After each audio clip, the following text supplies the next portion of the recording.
Kim, what's on your radar today? Well, I want to take a moment and look at a couple of the commonly debated gun control measures to see how many of the mass shootings since Columbine would have potentially been prevented had we enacted these laws. So we debate these measures, we talk about how many of them are needed, but we never really do anything about it. But we also never really talk about exactly how many of these shootings would even fall within these parameters. Would these talked about measures even work?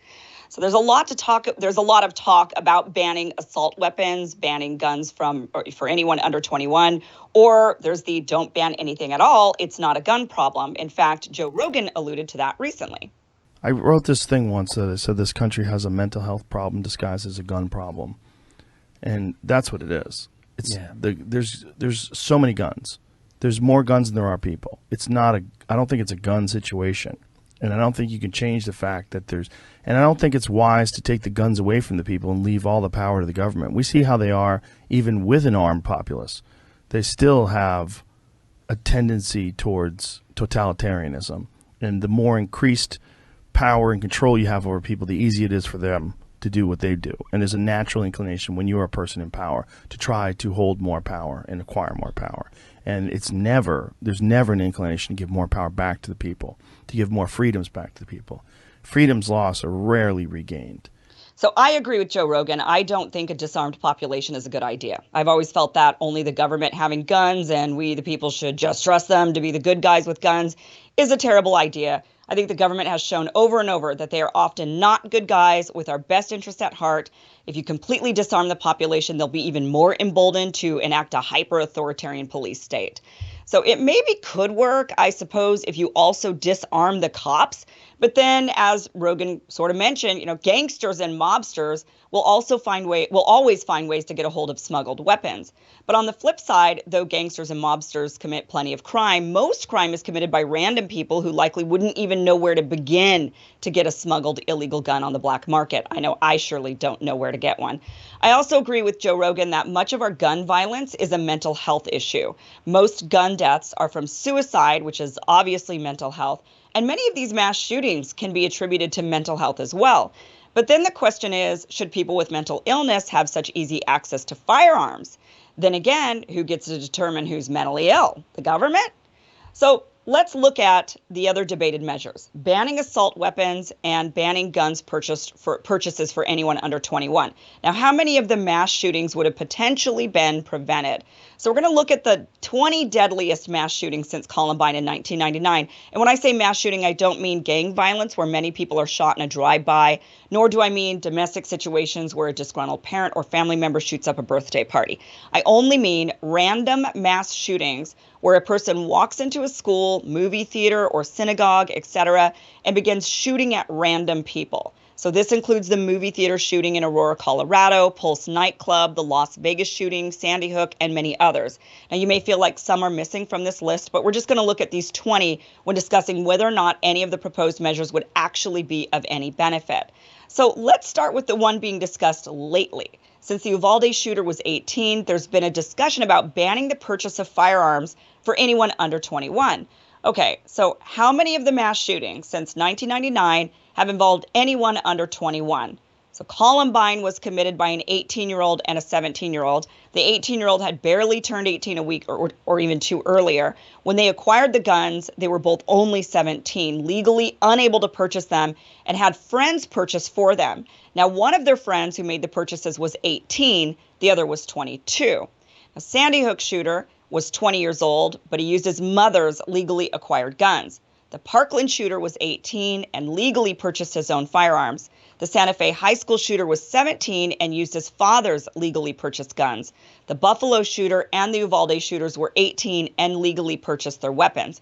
So if we just look at that list of the 20, 4 were committed with weapons purchased by someone under 21, partly Columbine, Parkland, Buffalo, and Uvalde. That's 47 deaths plus that we could say some of the 13, we could also add some of the 13 killed in Columbine whose lives maybe would have been spared had they been unable to buy guns at their age. And there may be some wisdom to this measure. Many of these shooters were mentally ill and disgruntled from being bullied in high school. So I don't know if it's a good idea to allow teenagers coming out of what's the worst time of their lives such easy access to guns. Teens are drama. Do they need guns mixed in with that drama? So that is something to think about. Now let's look at the assault style weapons ban. Now this one is tricky because people look at the AR-15 style gun and want to ban it because of how scary it looks. They then say they want to ban automatic weapons, but those are already banned.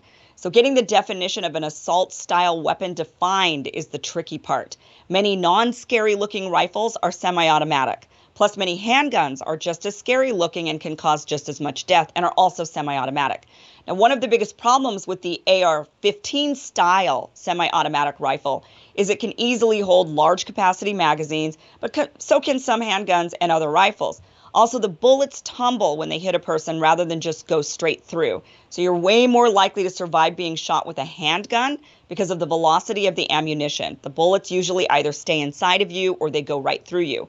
A bullet from a rifle is moving so fast that when it hits, it tumbles to slow down, shredding up tissue, depending on the distance of where the target is. Of the 20 deadliest mass shootings since 1999, 12 of them involved an AR-15 style semi-automatic rifle. That's 280 people compared to the 128 killed in shootings that didn't involve this type of firearm. So if you remove the Las Vegas shooting, because that was a unique case where the shooter modified the guns to behave like fully automatics, the average number of people killed in shootings with the AR-15 style weapon is 20, and 16 people were killed on average in shootings not using this type of firearm. So if you add back in the Vegas shooter, it's 23 people killed on average. So you might feel like this exercise is a little ghoulish, but I think it's necessary when discussing measures to tamp down on these mass shootings. I think it's important to note that many of these shootings use AR-15 style rifles because that type of rifle is popular. Mass shootings happen with other types of gun, so it might not be the type that is the issue. It could be like saying many car accidents happen in Hondas. Is it because the Honda is such a bad car, or is it that lots of people own Hondas? If Hondas didn't exist, would people just stop driving cars, or would they buy a different type? I think we all know the answer to that. So it's really difficult, Brianna, when talking about these various measures and kind of looking and saying what would help, what wouldn't help. I mean, I think when looking at this, I'm fine with saying you can't buy a firearm until you're 21 years old. We do that with alcohol. Yes, there is a constitutional right to own guns in this country, but we do not extend that right to anyone under 18 at this point. So we could probably say we're not going to extend it to anyone under 21. I think there is something to be said about school shootings in particular. You know, this is a very, people come out of high school disgruntled, angry. I don't know if giving a teenager that's so hormonal and coming out of the worst time of their life, I don't know if it's a good idea to give them a gun. So I think I would get on board with saying, okay, if you're under 21, you can't own a gun. That's, of course, not going to solve the problem. We're still going to see mass shootings. We just might not see 18-year-olds deciding to go into schools. Potentially, I don't know, Adam Lanza with Sandy Hook, he was 20, he was mentally ill, he got his mom's guns. I think really there should be more of a discussion about mental illness. But again, it's how do you determine somebody's mentally ill and shouldn't own a firearm? Certain states like California have laws that if you've ever attempted to commit suicide, you can't then own a gun, for like 7 years or something. But it's a very, very tricky conversation for sure. I don't know, in looking at this, though, I do think there's a problem, obviously, with the type of ammunition that rifles, they're striking at, they tumble, they destroy tissue. It's really, really bad. It's gruesome. You're way less likely to survive it. But I do think we're seeing a rise in shootings using that style of weapon only because that weapon is actually so popular to purchase. So I'm not sure if banning that is the solution either. Yeah, so there are a couple of things here. I think the mental health conversation is a great conversation to have, and I think it's part of what's being addressed by the discussion about red flag laws, which are very popular. Because I do have this concern that a lot of people on the left have, that mental health issues are raised as kind of a pretext to avoid talking about some of the other kinds of gun reforms that people who are very invested in a kind of maximalist reading of the Second Amendment don't want to see coming down the pike. And so talking specifically about red flag laws, which allow folks who have demonstrated an inclination toward the kinds of violence that we've seen, riding down streets, shooting BB guns at people, killing cats, being domestic abusers, those kinds of things, not have access to guns. I think that's a really great way to get at that issue. But I also think, I think last week you did a radar where you were talking about how many of these incidents involved an AR-15. And there are a lot of reasons why that might be the case. There is an intimidation factor of having a larger gun. There could be an accessibility factor. There could be some utility in being able to shoot many people without having to change your magazine, things like that. Whatever the reason, I don't see why we wouldn't try limiting access to that particular kind of weapon. It might be that the Gulf is filled by other kinds of weapons. It might not be. And if it is, I'd be curious to see whether or not some of the points that you made about different kinds of weapons being less effective as tools of murder means that we have somewhat lower death counts in these cases. What frustrates me is that people sometimes have this absolutist take where they say, well, sometimes other kinds of guns are used, or some people still died even though these laws were put into effect. That kind of, I think, dismisses the value of those lives saved, even if it's just marginal, as you were describing, 18 deaths versus 20 deaths, or 15 deaths versus 25 deaths. Those are human lives that were impacted and that were saved by these kinds of policy interventions. And I think, being really specific about what kind of an intervention has what kind of effect is a really good thing. And I'm glad we ran it down like that. Yeah, I especially, and I want to kind of bring up that and I know you guys were discussing this morning, was about handguns, and a handgun certainly would be just as deadly, and the shooter at Uvalde was in the school classroom for an hour, so even if he had just a handgun, it would have been extremely deadly for all of those children. But one of the reasons why the cops claimed they didn't rush the room was because he had such a powerful weapon. So they were basically afraid of his gun. They were like, well, his rifle, we've got pistols compared to a rifle. I don't think I don't think it's a good enough excuse from the cops. I think that in a close quarter situation like a classroom, a pistol's just as, it's just as deadly as a rifle. And I don't know if it's any more, the accuracy or all of that. It's not like he had a fully automatic rifle that could just spray bullets at the cops. So I'm not really sure what their excuse is. They all had semi-automatic weapons on them, be it a sidearm or a rifle, in a 30-foot classroom, But I do think that in doing the research on this, I just think that we're seeing a rise in the AR-15 style firearm being used in these shootings, mostly because it is an extremely popular weapon. It looks scary. People like to buy it. I don't think it's actually any deadlier than other rifles that are semi-automatic that also can